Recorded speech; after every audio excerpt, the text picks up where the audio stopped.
YouTube channel अद्भुत कहानी धारा पर आप सभी श्रोताओं का हार्दिक स्वागत एवं अभिनंदन है। तो दोस्तों, आज हम आपके लिए बताएंगे एक साधु के 4 प्रश्न।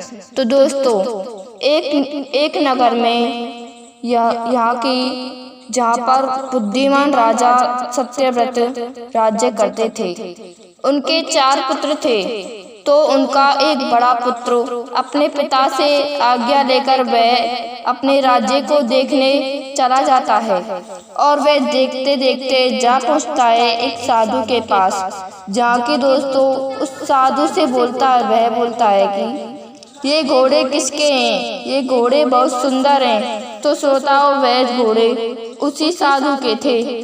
तो साधु बोला, हे राजन, तुम इनमें से कोई सा भी घोड़ा ले जाइए, पर मेरी एक शर्त है कि जो आप देखेंगे वो आप मुझे बताना होगा। उस बात को सुनकर राजकुमार बोला कि हे साधु, मैं आपको सब कुछ बता दूंगा। तो वह उनमें से एक घोड़े को लेकर चल देता है और चलते चलते जा पहुंचता है। देखता है कि जंगल में कि एक खेत जिसकी सुरक्षा के लिए बाड़ लगाई गई थी, वह बाड़ उस खेत को ही खा रही थी। उस बात को सुनकर राजकुमार बड़े आश्चर्य में पड़ गए और वापस आया तो उस साधु ने पूछा, हे राजन, तुमने क्या देखा? राजकुमार बोले कि हे साधु, मैंने देखा था कि एक खेत के चारों ओर बाड़ लगाई गई थी, पर वह बाड़ उस खेत को ही खा गई थी। तो इस बात को सुनकर वह साधु बोला कि हे राजकुमार, तुम अब मुझे इसका अर्थ समझाओ। तो इस बात पे वह राजकुमार बोला, हे साधु, मुझ पर इसका अर्थ नहीं लगेगा।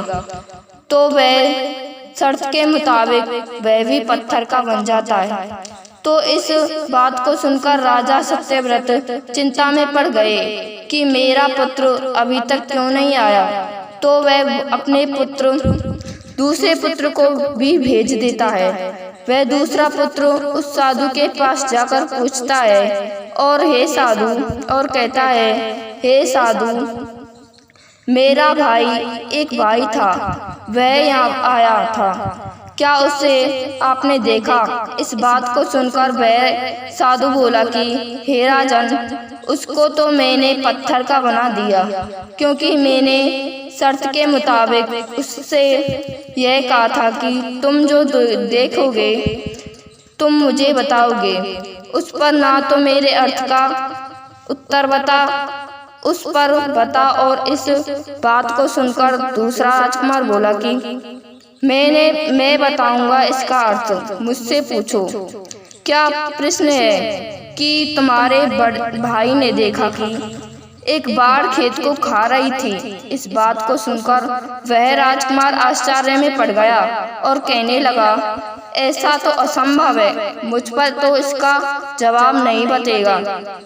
तो वह इस बात को सुनकर वह बोला कि मैं खुद जाकर देखता हूँ। तो वह खुद जाकर देखता है। जैसे कि वह जंगल में पहुँचता है तो वह राजकुमार देखता है कि एक हल्की बछिया अपने बछड़े को दूध पिला रही थी। तो वह राजकुमार आश्चर्य में पड़ जाता है और वह उस साधु के पास जाकर कहता है कि साधु महाराज, मैंने देखा कि हल्की बच्चियां अपनी माँ को दूध पिला रही थी। तो इस बात को सुनकर साधु ने कहा था कि तुम इसका अर्थ बताओ। इस बात को सुनकर वह राजकुमार बोला कि हे साधु महाराज, इसका अर्थ नहीं बतेगा। तो शर्त के मुताबिक वह भी पत्थर का बन जाता है। और इस बात को सुनकर राजा सत्यव्रत बहुत ही चिंता में पड़ जाते हैं कि मेरे राजकुमार अभी तक नहीं आए।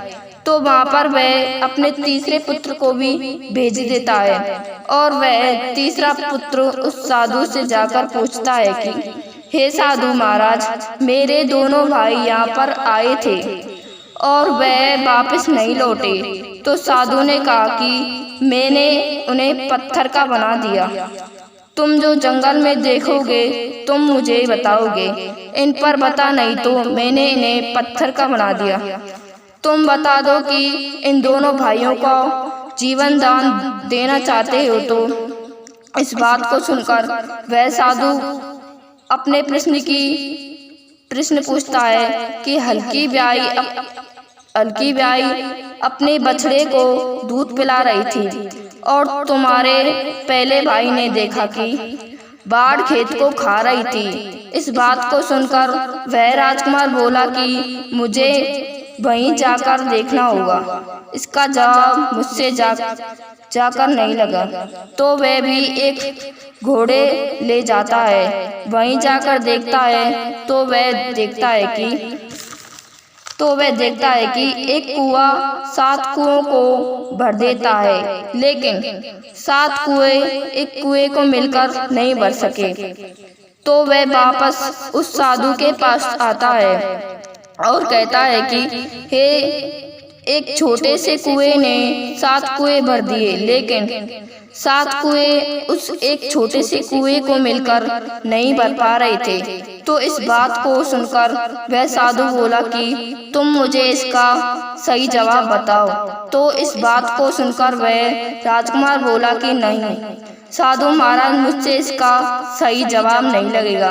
तो इस बात को सुनकर वह भी पत्थर का बन जाता है। तो राजा सत्यव्रत को इस बात की चिंता होने लगती है। राजा अपने सबसे छोटे राजकुमार को भेजता है और वहीं छोटा राजकुमार उस साधु के पास जाकर बोलता है कि हे साधु महाराज, मेरे 3 भाई यहाँ पर आए थे और वह घर पर नहीं लौटे थे। इस बात को सुनकर साधु बोला कि हे राजन, तुम्हारे वे तीनों भाई ये रहे, पत्थर के ये रहे। मैंने इन्हें जीवन दान दे सकता हूँ यदि तुम मेरे इन 3 प्रश्नों के जवाब दे दो। इस पर वह राजकुमार बोला। तो उसने पहला प्रश्न पूछा कि बाढ़ खेत को खा रही थी। इस बात को सुनकर वह भी आश्चर्य में पड़ गया। कहने लगा कि नहीं, मैं वापस उसी जंगल में जाऊंगा। तो वह राजकुमार घोड़े को लेकर उसी जंगल में पहुंच जाता है। तो वह देखता है कि एक औरत सर पर गट्ठर ले और गई। वह फिर भी लकड़ी बीनती जा रही थी। तो इस बात को देखकर वह आश्चर्य में पड़ गया। उसके हाथ में भी लकड़ी थी, सर पर भी पत्थर था। जैसे उसने वह बात साधु को बताई थी, साधु जी कहने लगे कि इसका अर्थ मुझे बताओ। वह कहने लगा कि साधु महाराज, मुझसे इसका अर्थ नहीं लगेगा। तो इस पर बात को सुनकर साधु कहता है कि तुम भी पत्थर का हो जा। वह भी इतना कहते ही पत्थर का बन जाता है। इस बात को सुनकर राजा सत्यव्रत कहते हैं कि हे साधु महाराज, मेरे 4 पुत्र हैं और वह भी अभी तक नहीं आए। इस बात को सुनकर साधु कहने लगा, हे महाराज, आपके 4 पुत्र ये रहे, पत्थर के बने हुए हैं। यदि आपको इनको मुक्त करवाना है तो मेरे 4 प्रश्नों का उत्तर दो। इस बात को सुनकर राजा कहते हैं कि बिल्कुल। वह साधु बोला कि यदि तुम पर भी नहीं लगा जवाब तो तुम भी जाकर देख सकते हो। पर राजा सत्यव्रत बहुत ही ज्ञानी थे एवं प्रतापी राजा थे। तो उसने पहला प्रश्न पूछा कि बाढ़ खेत को खा रही थी। तो इस बात को सुनकर राजा सत्यव्रत बोले कि बाढ़ खेत को खा रही थी, इसका सही अर्थ अभी कलयुग आने ही वाला है। तो जिस प्रकार मनुष्य के सुरक्षा कर्मी या कि उनके नजदीक वह उनसे धोखाधड़ी करेंगे। इस बात को सुनकर साधु, तुम्हारा यह बिल्कुल सही जवाब है। तो इतना कहते ही उसका पहला राजकुमार भी ठीक हो जाता है और पत्थर से आजाद हो जाता है।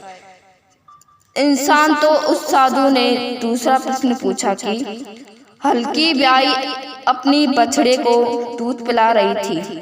इस बात को सुनकर राजा बोले कि इसका अर्थ है कि कलयुग आने को है, तो कलयुग के लोग या क्या करेंगे कि अपनी ही बेटियों का माल खाकर और खा रहे हैं। इस बात को सुनकर साधु बोले, तुम्हारा यह भी बिल्कुल सही जवाब है। उस राजा का दूसरा पुत्र भी पत्थर से आजाद हो जाता है।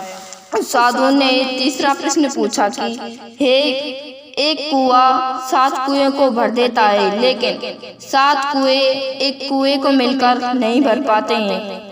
इस बात को सुनकर राजा बोले कि हे साधु, इसका जवाब है कि अभी घोर कलयुग आएगा, तब एक पिता 7 पुत्रों को पाल सकता है, पर वह 7 पुत्र उस एक पिता को नहीं पाल सकते। इस बात को सुनकर साधु बोले कि बिल्कुल सही जवाब। राजा का तीसरा पुत्र पत्थर से भी आजाद हो जाता है और साधु बोला कि मेरा चौथा प्रश्न बताओ कि हे राजन, बताइए कि सिर पर लकड़ी का गट्ठर रखे हुए एक औरत लकड़ी बीन रही थी। इस बात को सुनकर राजा सत्यव्रत बोले कि हे साधु महाराज, इसका सही जवाब है कि घोर कलयुग आ रहा है, तो लोग दूसरे के धन को खाएंगे, अपना कितना भी धन हो उसको नहीं खाएंगे। लोग अपने आसपास के लोग अपने ही धन को खाएंगे। तो इस बात को सुनकर साधु उसके चौथे भी पुत्र को आजाद कर देता है। तो दोस्तों, आपको हमारी वीडियो अच्छी लगी हो तो इसे लाइक, शेयर और सब्सक्राइब करें। जय हिंद, जय भारत।